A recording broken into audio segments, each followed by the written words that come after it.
I am Pinoy Rob. I am Pinoy Rob.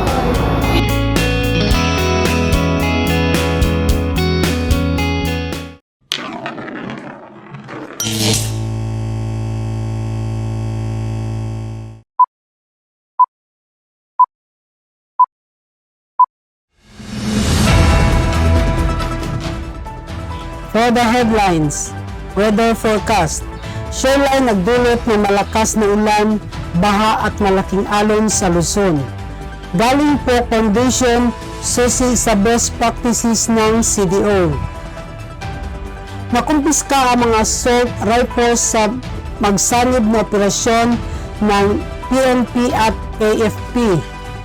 Termino ng pansamantalang opisyal ng CODI, pinalawig ng 3 buwan. For the national, driver na nagpanggap na buntis, namuhol sa mga enforcers sa EDSA, Busway, DOTR. An entertainment, tinalakay nila ng Taiwan ang banta mula sa China kay dating US House Speaker Pelosi. Entertainment, inanunsyo ng YG ang pagsisimula ng world tour ng Blackpink sa 2025. Sports, mga batang Pilipina nagwagi ng tennis title sa Changhua. International feature, photo, matinding pagbaha sa Malaysia. National feature, inaresto isang Hapon matapos itutok ang baril sa Las Piñas City. Trivia, 10 kamanghang katotohanan ng mga pugita, 3 puso, aso na dugo at malaking utak. If you find this segment informative, please click the thumbs up button and subscribe to stay updated with our latest news, and share this broadcast to your friends and family. Your support helps us keep you informed. Help us get our first 10,000 subscribers. Your engagement matters. Liking, sharing, and subscribing to our content not only helps more people discover the important stories we bring you, but also supports our team's hard work. It boosts our visibility in the algorithm, making it easier for others to find ways to stay informed. Plus, it helps us generate more resources to continue delivering the news you rely on. Thank you for being part of our community.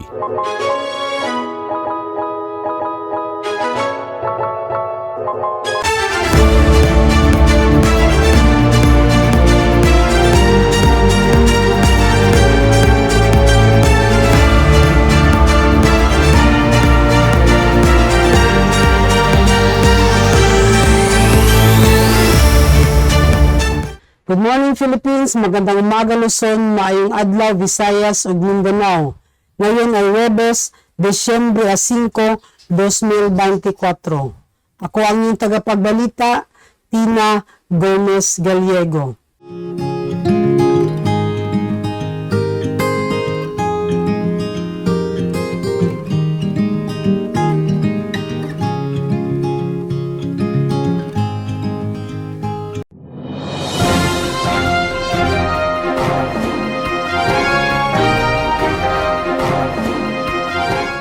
Galing po Foundation susi sa best practices ng CDO, Cagayan de Oro City.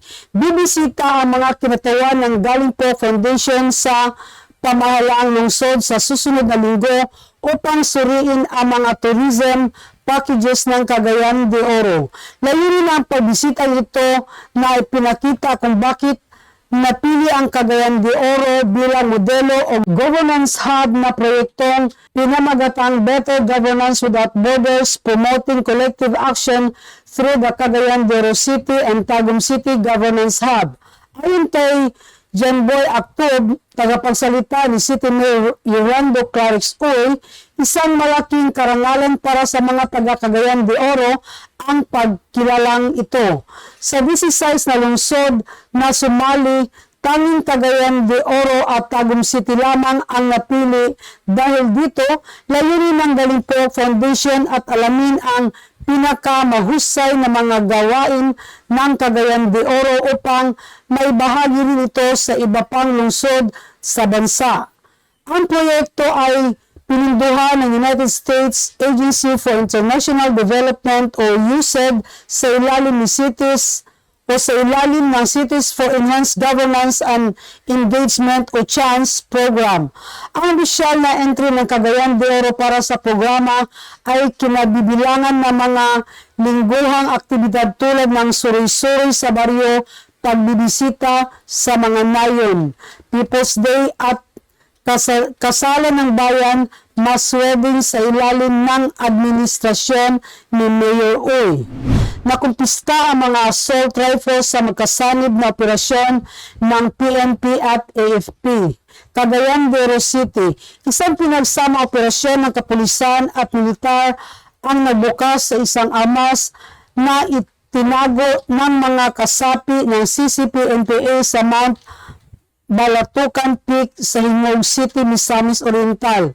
Inulat ni Police Regional Office 10 Director Brigadier General Jason de Guzman na ang operasyon na pinangungunahan ng 101st at 104th Maneuver Companies ng Region Mobile Force Battalion 10 kasama ang 4th Specialist Forces Battalion Bravo Company ng 50th Infantry Battalion at 42nd Brigade ng 4th Infantry Division Philippine Army ay nagresulta sa pagkaka-recover ng dalawang M16 rifles na may magkaibang serial numbers. Ang pagkakatuklas ng mga armas ay unang ibininyag ng dating kasapi ng NPA na si Jonard na nagsiwalat ng lokasyon ng mga itinatagong armas, kaya't isinagawa ang operasyon upang kunin ang mga ito. Ang mga armas na itinatago mula noong Hulyo sa Sub-Regional Command 1 ng North Central Mindanao Regional Committee ay kasalukuyang nasa pangangalaga ng 1st Special Forces Battalion sa kanilang headquarters sa Barangay Mampayag, Manolo Fortich, Bukidnon. Ang operasyon ay bahagi ng patuloy na pagsusumikap ng gobyerno na sagupain ang armadong insurhisya sa riyon bilang bahagi ng kanilang pinaigting na kampanya laban sa CCP-NPA. Ang militar at kapulisan ay patuloy na nagmamonitor at nag-aalis ng mga logistic at imbakan ng armas ng grupo upang pahinain ang kanilang mga kakayahan sa operasyon. Makipagtulungan din ang mga lokal na otoridad sa mga dating rebelde, nagbibigay ng insentibo at suporta sa mga nais sumusuko at magbigay ng mahalagang impormasyon bilang bahagi ng mga hakbang ng gobyerno sa pagbuo ng kapayapaan at rehabilitasyon. Ang armas na na-recover ay itinuturing na isang malaking dagok sa operasyon ng CCP-NPA sa lugar at patuloy ang mga operasyon ng mga otoridad upang tiyakin ang kaligtasan at seguridad ng rehiyon. Termino ng pansamantalang opisyal ng CODE, pinalawig ng 3 buwan. Cagayan de Oro City. Ang regular na Board of Directors ng Cagayan de Oro Water District o CODE ay hindi pa rin nakabalik sa kabila ng pag-expire ng unang 6 na buwan ng mga pansamantalang opisyal. Ito ay kasunod ng direktiba mula sa Local Water Utilities Administration o LWUA na nag-utos ng karagdagang 3 buwan pagpalawig ng CODE Interim General Manager Fermin Harales upang tugunan ang krisis sa tubig sa lungsod. Ipinaliwanag ni Harales na kung makakita sila ng malinaw na solusyon sa mga isyu ng CODE sa loob ng panahon ito, hindi na nila kakailanganin ang buong 3 buwan. Ito ay magbibigay daan para sa pagbabalik ng regular na operasyon ng CODE. Dahil maraming residente ang nagpapahayag ng hindi pagkasiyahan ng presentasyon ng mga pansamantala opisyal, lalo na matapos ang mga isyong ibininyag ng Commission on Audit tungkol sa mga irregularidad sa loob ng Water District. Samantala, binigyan din ni Harales ang kahalagahan ng mabilis na pagresolba ng krisis sa tubig upang maibalik ang tiwala ng publiko sa pamamahala at serbisyo ng distrito. Binanggit din niya na patuloy ang mga hakbang upang mapabuti ang transparency at tugunan ang mga isyu itinaas ng Commission on Audit. Kabilang ang mga inefficient sa pinansyal at operasyon. Ang pagpapalawig ng termino ay tinitingnan bilang isang pagkakataon para sa mga pansamantala opisyal na matatag ang sitwasyon at maglatag ng pundasyon para sa isang mas epektibong estruktura ng pamamahala sa hinaharap. Formal na pahayag mula sa mga otoridad tungkol dito.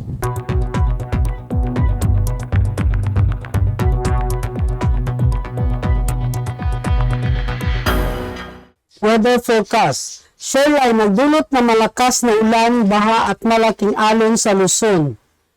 Ang shoreline ay patuloy na nangingibabaw sa weather forecast sa buong Pilipinas, umabot hanggang Vietnam at Malaysia. Ito ay nagdulot ng interaksyon ng malamig na hangin na bumabangga sa easterlies kasama ang isang easterly wave na nagdulot ng malakas na pag-ulan sa Bicol at mga bahagi ng Catanduanes sa nakaraang mga araw. Inaasahan pang madadagdagan ang ulan sa mga sumusunod na araw. Ang sistema ay inaasahan magtutulak pataas kung saan magkaroon ng mga pagpapabuti sa kondisyon ng mga darating na araw, lalo na sa Hilagang Mindanao at ilang bahagi ng Manila. Habang tumitira ang panahon sa mga southeast o southern area, magpapatuloy pa rin ang ulan sa Hilagang Luzon, lalo na sa mga hilagang silangan ng Luzon at Manila. Ang malakas na pag-ulan ay nagdulot na ng matinding pagbaha sa ilang mga tahanan, pati na rin ng mga landslide sa mga lugar tulad ng Catanduanes. Ang interaksyon ng malamig na hangin mula sa surge at ang tropical ng hangin sa timog ay katulad ng mga spring-like storm sa US at Japan. Ang epekto ng cold front ay nararamdaman sa buong rehiyon at inaasahang magpapatuloy ang ulan sa Manila at hilagang silangan ng Luzon hanggang Martes. Samantalang ang mga southern areas tulad ng Davao ay makakaranas ng mga magaan na ulan at unti-unting bumubuti ang panahon sa iba pang bahagi ng Visayas. Sa usapin ng mga alon, mas mataas na alon ang inasahan sa hilagang bahagi ng Luzon at may mga long swell pa rin sa mga gitnang bahagi ng bansa. Ang shoreline ay patuloy ding nakakaapekto sa Malaysia at Vietnam kung saan inasahan ang malakas na pag-ulan sa katimugang bahagi ng Vietnam. Bukod dito, ang sistema ay nagdudulot ng mga thunderstorms, particular sa Cebu, kung saan inuulat ang mga kidlat. Sa mga sumusunod na araw, ang shoreline ay magpapatuloy sa hilaga, ngunit magpapatuloy ang ulan, particular sa hilagang silangan ng Luzon at ilang bahagi ng Manila.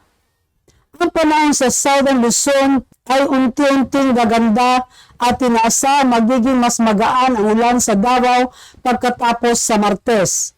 Sa wave forecast, mas mataas na alon ang inaasahan sa hilagang Luzon, ngunit may mga swell pa rin sa mga gitnang bahagi ng bansa tulad ng Tacloban.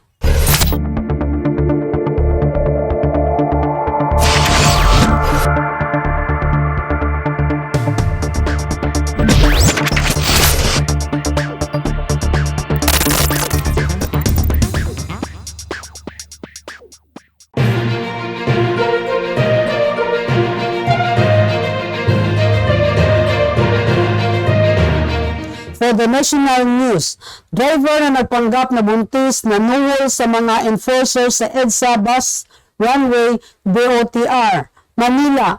Arestado nitong Lunes ang isang babae matapos ang umano'y patong-patong na paglabag sa batas trapiko tulad ng pagdaan sa EDSA Busway, pagpapanggap na buntis at tangkang panunuhol sa enforcer. Ayon sa DOTR, nahuli ang babae nitong umaga sa may Santolan Station, ngunit imbis na makipagtulungan, nagpanggap siyang 2 buwang buntis na nasa gitna ng medical emergency. Sinubukan din umano ang suspect na suhulan ng 500 ang naghuling enforcer.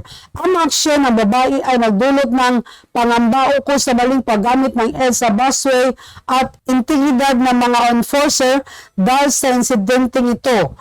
Pinaigting ng Department of Transportation o DOTR ang kanilang mga paalala ukol sa tamang paggamit ng mga bus lanes at ang pagtutok sa mga iligal na gawain tulad ng panunuhol. Ayon sa mga otoridad, ang nasabing pangyayari ay isang halimbawa ng maling pagsasamantala sa mga pampublikong pasilidad at isang malupit na babala laban sa mga ganitong uri ng paglabag. Sinabi ng DOTR na manatili silang mahigpit sa pagpapatupad ng patakaran upang matiyak ang kaayusan at kaligtasan ng lahat ng motorista at pasahero.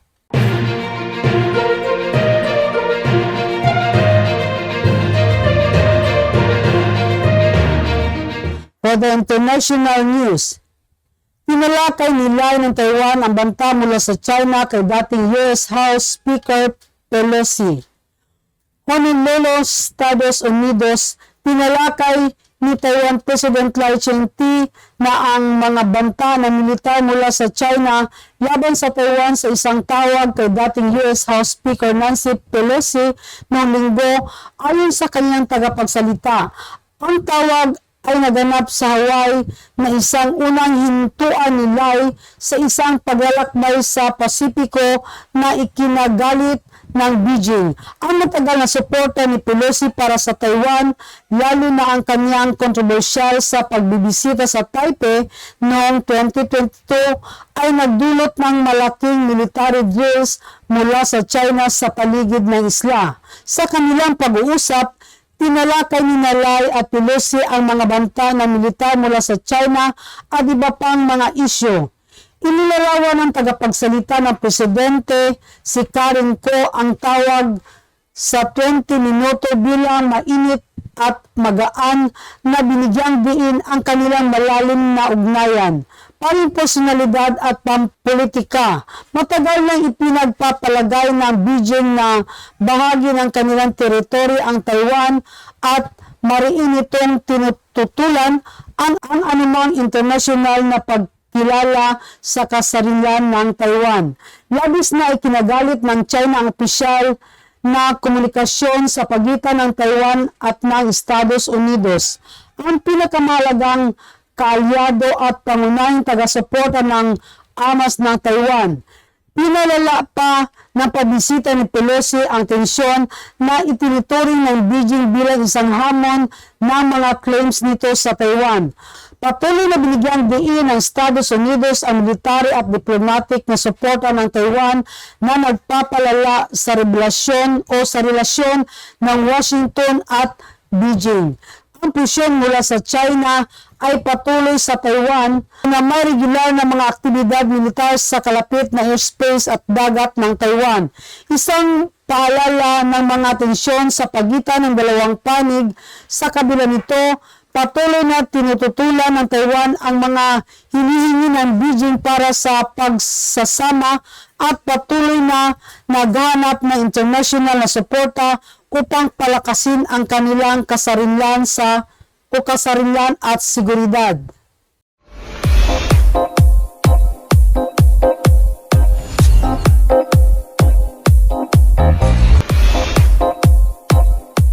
And for the entertainment, inanunsyo ng YG ang pagsisimula ng world tour ng Blackpink sa 2025. Magkakaroon ng world tour ang Blackpink sa 2025, isang mahalagang hakbang sa kanilang karera bilang isa sa mga pinakasikat na K-pop groups. Inanunsyo ito ni Yang Hyun-suk, ang tagapagtatag at executive producer ng YG Entertainment noong December 1 na ang sikat na girl group ay magiging bahagi ng isang malaking concert tour sa susunod na taon. Kasama ang iba pang mga YG artists tulad ng Treasure, Baby Monster, Akmo at Winner na inaasahang magkakaroon din ng mga aktibidad at tour. Sa isang video na ipinost na official YouTube channel ng YG Entertainment, binigyan din niya na ang taon na 2025 ay magiging isang makasaysayang taon para sa kumpanya dahil sa mga mahalagang kaganapan at nakatakdang kabilang na ang world tour ng Blackpink. Binanggit niya na habang ang eksaktong mga petsa at lugar ng tour ng Blackpink ay hindi pa kumpirma, ang global na presensya ng grupo ay patuloy na lumalawak at ang paparating na tour ay magiging isang malaking kaganapan para sa mga fans sa buong mundo. Inaasahan na ang world tour na ito ay susundan ang mga naunang tagumpay na tour ng Blackpink kung saan sila ay nag-perform sa iba't ibang kontinente, nakaakit ng milyon-milyong mga fans. Sa 2025 tour ay nasang magiging isa pang malaking tagumpay dahil ang grupo ay patuloy na lumalago ang impluwensya sa industriya ng musika at sa global na kultura ng pop. Sabik na naghihintay ang mga fans para sa mga karagdagang detalye kabilang ang schedule ng tour at posibleng bagong musika na maaaring isama ang mga kaganapan. Inaasahan na lalong mapapalakas ang global na dominasyon ng Blackpink sa industriya ng K-pop sa pamamagitan ng tour na ito. Dahil ang kanilang tapat na fanbase na tinatawag na Blinks ay sabik na muling makita ang kanilang paboritong grupo na mag-perform ng live. Binigyan din ng anunsyo ang patuloy na paglago ng roster ng mga matagumpay na artist ng YG Entertainment kung saan marami ang excited sa hinaharap ng mga grupong ito.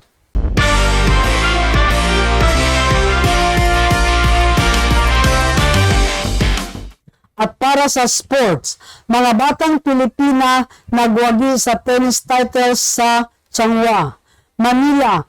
Ang batang tennis star na si Tiniel Madis mula sa Philippine Tennis Academy o PTA ay nagwagi ng parehong singles at doubles titles sa 2024 SEED Academy Cup International Junior Championships na ginanap sa Changhua, Taiwan ngayong linggo. Pumasok si Madis bilang pangalawang seed at ipinakita ang kanyang kahangahangang kakayahan sa paglalaro sa pamamagitan ng pagkapanalo sa single title na hindi natalo ng kahit isang seed sa tanging 7 laro lamang ang ipinagkaloob sa kanya sa 5 laban. Ang doubles, nakipagtulungan siya kay Steffi Alodo, isang kasamahan mula sa PTA at magkasama nila nakuha ang kampyonado. Ang kahangahangang pagtatanghal ni Madis ay patuloy na nagpapakita ng lumalaking talento mula sa Philippine Tennis Academy. Isang malaking hakbang para sa tennis ng Pilipinas sa international na entablado. Ang kanyang tagumpay ay lalo pang nagpapalakas ng reputasyon ng PTA bilang isang nangungunang institusyon sa pagpapalago ng mga batang tennis talent sa bansa.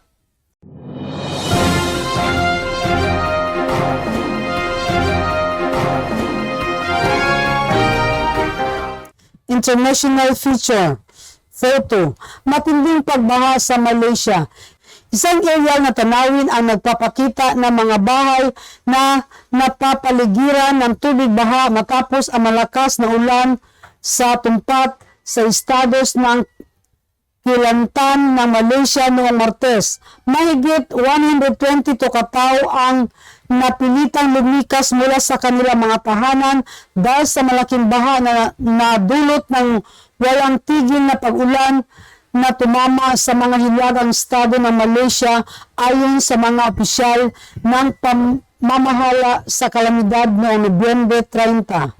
Nananatili sa 4 na bilang ng mga nasawi na naitala sa Terengganu at Sarawak ayon sa mga otoridad ng Malaysia matapos ang malakas na pag-ulan na nagdulot ng malawakang pagbaha sa Kelantan, Terengganu at Perak. Ang mga kupuna ng rescue ay ipinadala upang magsagawa ng paglilikas sa mga na-stranded na residente at magbigay ng tulong sa mga naapektuhan at pagbaha. Ang mga lokal na otoridad ay nagtatrabaho upang suriin ang kabuuang lawak na pinsala, kabilang na ang mga lubog na kalsada, mga pamilyang nawala ng tirahan at malawakang pagkawala ng ari-arian.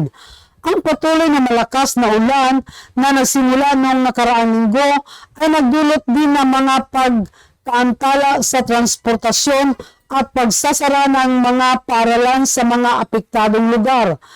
Mananatili ang kritikal ang sitwasyon at inasahan ang higit pang pag-ulan sa mga sumusunod na araw ayon sa Departamento ng Meteorolohiya ng Malaysia.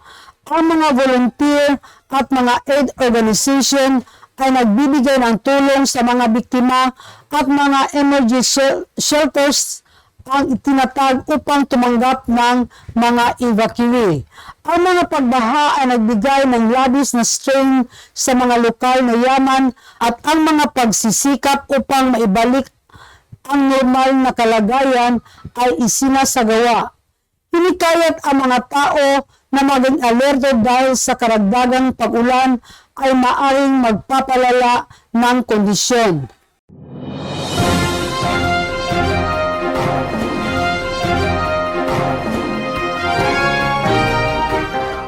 At para sa national feature, inaresto isang Hapon matapos itutok ang baril sa Las Piñas City, Maynila. Arestado ang isang 62 anyos na Japanese national sa Las Piñas City matapos umanong tutukan ng baril ang isang 20 anyos na rider na naghatid sa kanya gamit ang merentahang motorsiklo. Ayon sa biktima, nangyari ang insidente Linggo ng umaga, Disyembre 1, nang pakiusapan umano siya ng naturang banyaga upang magpahatid sa lugar ng CAA kapalit ang nakapagsundo ang bayad na 400. Ito po si Hapon. Lumapit sa akin kung pwede daw akong markila na ihatid siya sa CAA. Ngayon po, pumayag ako. Sinabi ko, magkano ba ibabayad mo? Babayaran kita ng 400. Nilinaw ko sa kanya. Sabi ko hanggang CAA lang po. Pumayag siya ayon sa biktimang rider. Nang makarating sa destinasyon, bumaba ang banyaga at nakipag-usap umano sa isang lalaki tila naghihintay sa lugar. Matapos ang ilang minuto muling sumakay ang banyaga sa motorsiklo at ayon sa biktima, doon na siya tinutukan ng baril. Inamin ng suspect na tinangkang manghuthut ng pera ang rider matapos na umabot sa alitan ang hindi pagkakaunawaan hinggil sa pagkakasunduan ng bayad. Napag-alaman din na ang suspect ay walang mga dokumento para sa kanyang pagnanakaw ng motorsiklo kaya't naharap siya sa kasong paglabag sa batas na may kaugnayan sa mga amas at pang-hold up.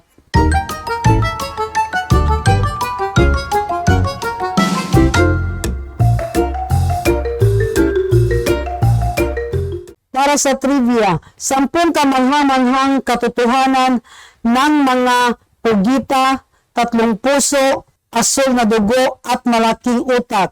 Ang mga pugita, mga matatalino at kakaibang sipalupods ay kumakatawan sa lahat ng nakakakilabot at misteryosong aspeto ng dagat. Ang kanilang malambot at manipis na katawan na matatagpuan sa ilalim ng bahagi ng karagatan ay nagbigay inspirasyon sa mga halimaw mula sa alamat ng kraken na kumakain ng mandaragat sa Nordic at Loska, ang demonyo ng dagat mula sa Caribbean. Gayunpaman, ang mga misteryosong nilalang na ito ay higit pa sa mga mythological na inspirasyon sa kanilang komplikadong katalinuhan, kahangahangang kakayahang mag-adjust at mga hindi pangkaraniwang abilidad. Ang mga pugita ay kabilang sa mga pinakamangamangang hayop sa mundo. Ang kanilang kakayahang magkamuflahe at magtago ng maayos sa kanilang kapaligiran, magpakita ng kasanayan sa paglutas ng problema at makalabas mula sa masisikip na espasyo ay nagpapakita ng kanilang kahusayan sa pag-iisip. Isa sa mga pinakahangahangang katangian ng mga pugita ay ang kanilang mataas na antas ng sistema ng nerbiyos. Mayroon silang malalaking utak kumpara sa laki ng kanilang katawan, kaya't sila ay kabilang sa mga pinakamatalinong invertebrate. Sa katunayan, ang ilang uri ng pugita ay may kakayahang gumamit ng mga kasangkapan, isang katangian na dati ay inuugnay lamang sa mga tao at ilang hayop. Bukod pa rito, ang mga pugita ay may 3 puso, 2 sa mga ito ay nagbomba ng dugo papunta sa mga gills at ang pangatlo ay nagbomba papunta sa isang o ibang bahagi ng katawan. Mayroon din silang asul na dugo. Salamat sa isang protina na mayaman sa tanso na tinatawag na melanin na tumutulong sa kanila upang mabuhay ang mga bahagi ng karagatan may kakulangan sa oxygen. Ang mga nilalang na ito ay mayroon din kakayahang mag-regenerate sa kanilang mga braso, isang kakayahan na nagbibigay daan upang makatakas mula sa mga mandaragit o makabawi ng nawalang mga bahagi ng katawan. Sa ganitong kombinasyon ng kakaibang katangian, ang mga pugita ay nananatili isa sa mga kakaakit at misteryosong nilalang sa kalikasan, patuloy na humikayat ng pansin mula sa mga siyentipiko at publiko. At iyon ang nakuha namin impormasyon mula dito sa loob at labas ng bansa. Patuloy po tayong makinig at manood ng Pinoy Rab on YouTube. Maraming salamat at hanggang sa muli.